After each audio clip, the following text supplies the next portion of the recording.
দাঁড়িয়ে আছে, একটু এগিয়ে নিয়ে আয়। ওই খেয়াধনীকে আমি আনতে পারবো না। এরকম বলছিস কেন? ও তো আমাদের মামাতো ভাই।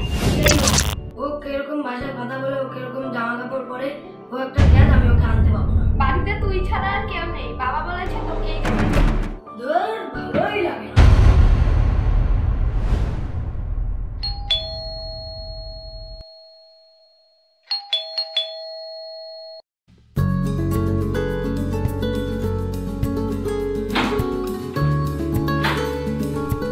ভাই কেমন আছিস? আমি ভালো আছি, তোমরা কেমন আছো? এই চলছে রে। মামা মামি কেমন আছে? মা বাবা বাজার থেকে আইতাছি, তখনই একটা বাইক জোরে চালাইয়া আইয়া মা বাবার উপরে দিয়ে চলে গেছে। মা বাবা ওইখানেই মরে গেছে। থাক ভাই, দুঃখ করিস না, আমরা তো আছি।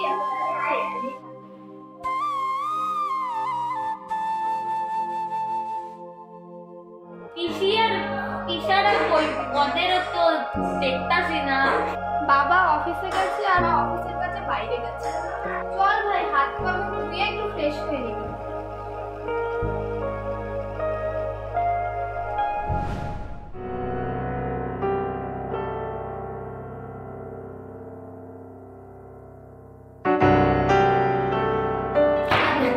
খাবারটা যে কিভাবে খেতে হয় এটাও শিখে নি।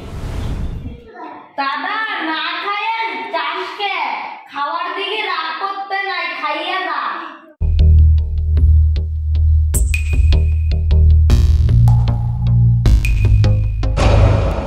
তুই আমার সাথে ঘুমাবি? তোর তো সাহস কম না। তোর শোয়ার অধিকার কিভাবে হলো? খ্যাত একটা।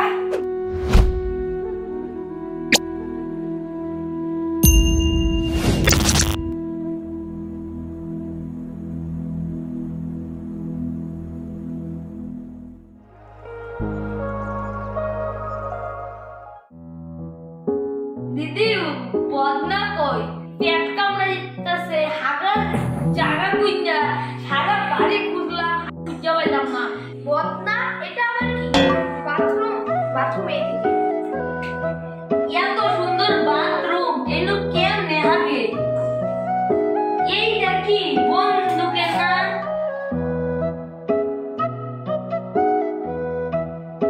কি হয়েছে? মধ্যে হাতে সাপ কোনো পথ দাও না, এর আগে কেমনে? এটা সাপ না, এটাকে কোমর বলে।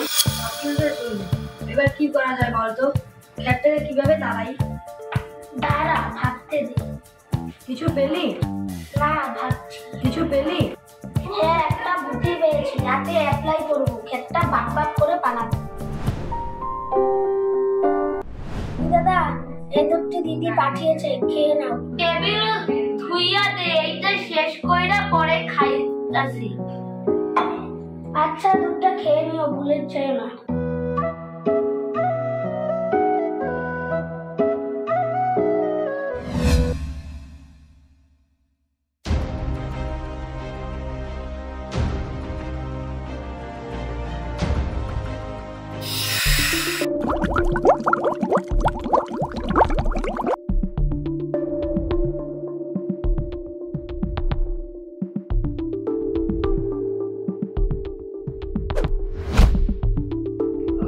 শান্তি।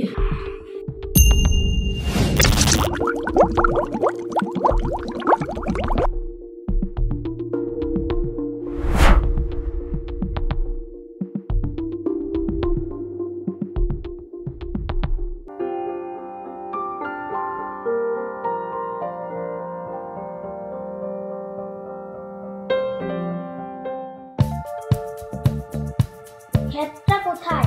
পালিয়েছে? পালাবে না, যে দোষ দিয়েছি রাতে। কি করেছিস? এর মধ্যে জোলা মিশিয়ে খাইয়ে দিই। কি? এটা তোর কাজ? আর লাগছে। লাগুক, তোর জন্য আমার সারা রাত বাথরুমে দৌড়াতে হয়েছে। স্যার, এবার একটা বুদ্ধি এসেছে, এবার একটা কাজ করবে। কি বল শুনি?